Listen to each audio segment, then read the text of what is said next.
जय श्री कृष्णा दोस्तों, हर हर महादेव। कैसे हैं आप सब?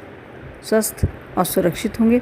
दोस्तों, बैशाख माह समाप्ति की ओर है, समापन की ओर है।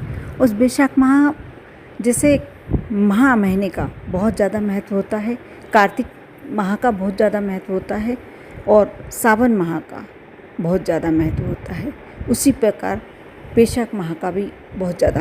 कार्तिक और बैशाख माह में स्नान का, दान का विशेष फल होता है। या कोई भी यदि आपके जीवन में परेशानियां चल रही हैं, उसे समाप्त करने के लिए आप कार्तिक माह में या बैशाख माह में कोई उपाय करते हैं तो बहुत ही जल्दी फलीभूत होते हैं। दोस्तों, गुरुजी ने अपनी कथा में बहुत ही सुंदर उपाय बताया था। मंगलवार, जो बैशाख का मंगलवार होता है, उसमें करने के लिए। और यह उपाय करने के बाद आप देखेंगे कि आपकी परेशानी कैसे दूर होती है।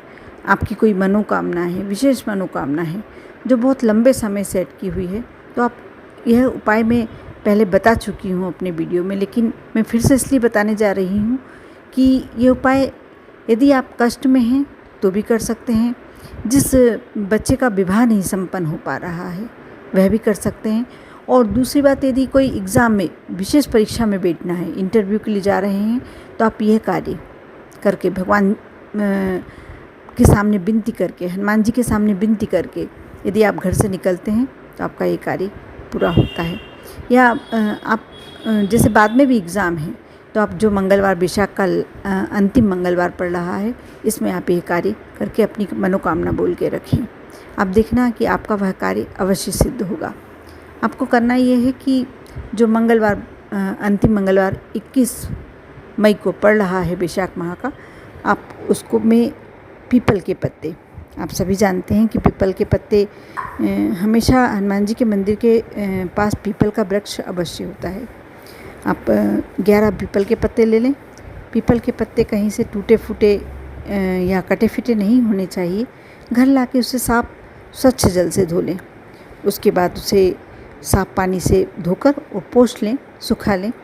लाल चंदन, यदि आपके घर में लाल चंदन है तो आप उसका इस्तेमाल कर सकते हैं। यदि लाल चंदन नहीं है तो जो हनुमान जी को सिंदूर चढ़ता है वह सिंदूर ले आएँ। और लाल चंदन यदि लेते हैं तो उसे थोड़ा सा जल में घोल लें। और यदि आपने सिंदूर लिया है जो हनुमान जी को चढ़ता है, तो उसमें थोड़ा सा चमेली का तेल डालकर उसे घोलकर और उसे कोई भी माचिस की तीली में, सीख में थोड़ी सी रुई लगाकर और उससे बिल्कुल साफ़ और सुंदर अक्षरों में उन पीपल के पत्तों पर आप जय श्री राम लिख लें। यानी जो हनुमान जी के इष्ट हैं उनका नाम का आपको जाप करना है और उस पर लिखना है। पीपल के पत्तों पर लिख लें। और जो घर में मोली, कलावा होता है, उससे उनकी डंडियाँ थोड़ी थोड़ी दूरी पर बांधकर एक माला बना लें। अब आपको यह माला लेकर जाना है हनुमान जी के मंदिर। ये कार्य आप शाम के समय करेंगे तो बहुत ही अच्छी बात है। साथ में एक घी का दीपक अवश्य ले जाएं। सबसे पहले आप जाकर मंदिर में दीपक प्रज्वलित करेंगे, घी का दीपक प्रज्वलित करेंगे। उसके बाद वह माला आप पंडित जी से बोलकर और हनुमान जी को पहनवा दीजिए। यदि मंदिर में आप भी पहना सकते हैं तो आप पहना दीजिए। यदि मंदिर में ऐसा करना अलाउ नहीं है तो आप पंडित जी को देकर उनसे पहनवा लीजिए। जब आप माला देंगे हाथ में या पहनाएंगे तो उस समय आप अपने मन की कामना हनुमान जी के समक्ष बोल दीजिए। आप दीपक जब प्रज्वलित कर रहे थे उस समय भी अपनी मन की कामना कह सकते हैं। और वहाँ बैठकर हनुमान चालीसा का पाठ करें और हनुमान जी से विनती करें कि जो भी आपके जीवन में कष्ट या जिस भी कार्य के लिए आप गए हैं वह करें। यह उपाय आप, यदि कोई ऐसा कार्य है जो आपको शंका है, संदेह है उसको पूरा होने में, तो आप 11 मंगलवार करें। वैसे कार्य सिद्ध होने में आपको 3-4 मंगलवार में हो ही जाएगा, लेकिन आप यदि लगातार 11 मंगलवार करते हैं तो आपके जीवन के और भी जो कष्ट आने वाले होंगे वह निकल जाएंगे, दूर हो जाएंगे। कर देखें, बहुत ही सुंदर उपाय है और गुरुजी ने अपनी कथा में बताया था और मैंने भी अपने वीडियो में पहले बता चुकी हूँ, लेकिन डबल से इसीलिए रिपीट कर रही हूँ कि आप यदि भूल चुके हैं, जिसने मेरा वाला वीडियो नहीं देखा है और यदि आप कष्ट में है, परेशानी में है, तो आप यह उपाय अवश्य करें। अब मैं दूसरे उपाय की जो बात करने जा रही हूँ वह भी आपके लिए बहुत ही ज़रूरी उपाय है। होता है कि कभी कभी हमारे परिवार में कोई व्यक्ति बहुत ज़रूरत से ज़्यादा कमज़ोर होता है। कुछ भी थोड़ी सी परेशानी, यानी कोई मौसम बदलता है या कुछ होता है, वह बीमार पड़ जाता है, या खाना पीना उसे बराबर लग नहीं पा रहा है। कोई बच्चा है जिसे नज़र लग जाती है, हमेशा बच्चा बीमार रहता है। तो आप यह कार्य करें।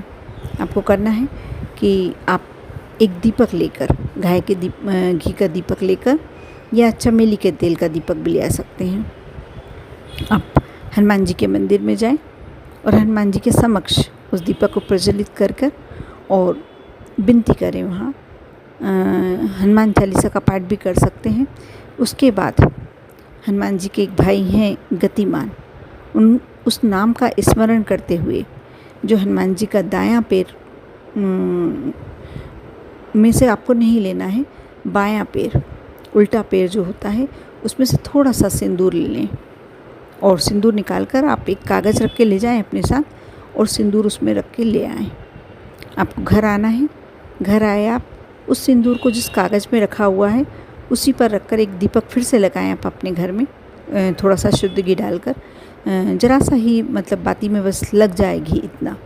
उसके बाद उस कागज़ को कुछ भी चिमटे से या कुछ चीज़ से पकड़कर उसे पूरी तरीके से जला लें। अब देखना वो सिंदूर काला हो जाएगा, जिससे काजल होता है।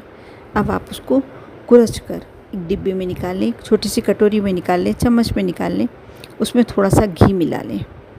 और वैसे तो डिब्बे में निकालेंगे तो अच्छा रहेगा, उसे घी मिलाकर उसको उंगली से अच्छे से फेंट लीजिए।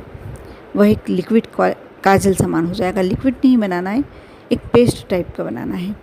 अब जब यदि कोई बच्चे के लिए आपने एक उपाय कर रहे हैं या कोई बड़े के लिए कर रहे हैं, आप जब सुबह वह व्यक्ति या वो बच्चा नहाए, स्नान करे, तो उसकी छाती पर एक त्रिशूल का निशान उससे बनाना है।